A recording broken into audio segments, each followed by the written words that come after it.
2023 question paper का 109वां question कुछ इस तरीके से। So here it is, the probability of the picking A blue marble at random from A bag containing 3 red and 2 blue marbles is. Urdu में कुछ इस तरीके से है, एक थैले में 3 सुर्ख और 2 नीली गोलियां हैं। बेतुके तौर पर अगर कोई एक गोली उठाई जाए तो नीली गोली के उठाए जाने का एहतिमाल यानी इम्कान, प्रोबेबिलिटी होगा, यहाँ पे बोल रहा है। तो सबसे पहला देखिए यहाँ पे क्या दिया है, यहाँ पे मार्बल्स गोलियां यहाँ पे दिया 2 दिए गए। आपको करना क्या है, सबसे पहला NS मालूम करना है। NS यानी टोटल नंबर ऑफ यहाँ पे मार्बल्स गोलियां मालूम करना है। तो टोटल थैली में, ये थैली में कितने टोटल यहाँ पे मार्बल्स है वो मालूम करना है। तो यहाँ पे ब्लू भी हैं, रेड भी हैं, सब भी हैं, तो कितने हो जाते हैं यहाँ पे वो 5 हो जाता है।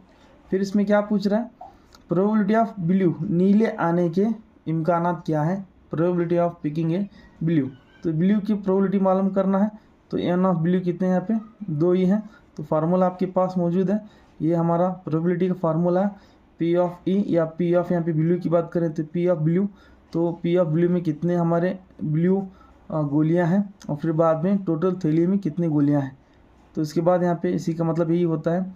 तो नंबर ऑफ जो ब्लू है, नीली जो हमारी गोलियां हैं यहाँ पे कितने हैं, 2 हैं, बटे टोटल थैली में जो गोलियां मौजूद है कितने 5 है। तो ये क्या होता है, probability of picking A blue marble होता है, मतलब नीली गोली का उठाने की यहाँ पे एहतिमाल होता है या तो फिर इम्कान होता है। तो कितना होता है 2/5 हमारा जवाब आता है।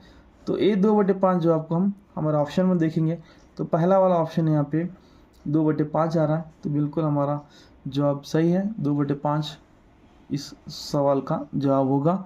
और ये था हमारा क्वेश्चन नंबर 109 2023 का क्वेश्चन पेपर।